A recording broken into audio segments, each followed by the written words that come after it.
ചെങ്ങനെ പറയാം, യൂറോപ്പിലേക്ക് ട്രക്ക് ഡ്രൈവറായിട്ട് ജോലി ചെയ്യാൻ വരുന്ന ആളുകൾ അറിയാൻ വേണ്ടിയിട്ട് വളരെ ഇമ്പോർട്ടൻ്റ് ആയിട്ട് രണ്ട് കാര്യം ഞങ്ങൾക്ക് പറയാം. എനിക്ക് പറ്റിയൊരു അബദ്ധം നിങ്ങൾക്ക് പറ്റാണ്ടിരിക്കാൻ വേണ്ടിയിട്ടാണ്. നമ്മുടെ ഡോക്യുമെൻറ്റ്സ് എല്ലാം നമ്മൾ അപ്ഡേറ്റ് ചെയ്ത് വെക്കുക. പ്രത്യേകിച്ച് പാസ്പോർട്ട് ലൈസൻസ്, വാല്യൂഡ് ആയിട്ടുള്ള ലൈസൻസും പാസ്പോർട്ടും ആയിരിക്കണം മസ്റ്റായിട്ട്. എനിക്കുണ്ടായ ഒരു അനുഭവം എന്താണെന്ന് വെച്ചാൽ, ഞാൻ നാട്ടിൽ നിന്ന് വരുന്ന സമയത്ത് എനിക്ക് 2 മാസത്തെ വാല്യൂ എൻ്റെ ലൈസൻസിൽ ഉണ്ടായിരുന്നുള്ളൂ.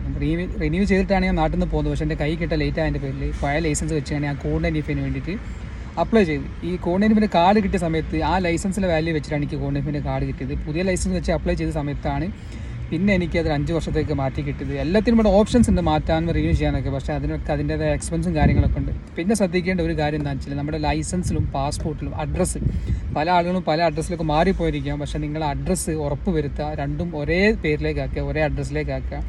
പിന്നീട് നിങ്ങൾക്ക് അതിനുണ്ടാകുന്ന നഷ്ടങ്ങൾ ഒരുപാടായിരിക്കും. ഇതൊക്കെ അപ്ഡേഷൻ ചെയ്ത് കഴിഞ്ഞാൽ നിങ്ങൾക്ക് നഷ്ടങ്ങൾ ചുരുക്കാൻ പറ്റും.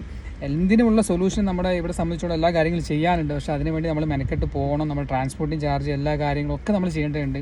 എനിക്ക് ഈ വക പേരിൽ കുറച്ച് പൈസ നഷ്ടം വന്നിട്ടുണ്ട്. അപ്പം നിങ്ങൾക്ക് ആർക്കും അങ്ങനെ സംഭവിക്കാണ്ടിരിക്കാൻ വേണ്ടിയിട്ടാണ് ഇന്ന് ഞാനിങ്ങനെ വീഡിയോ ചെയ്തത്. ഓക്കെ.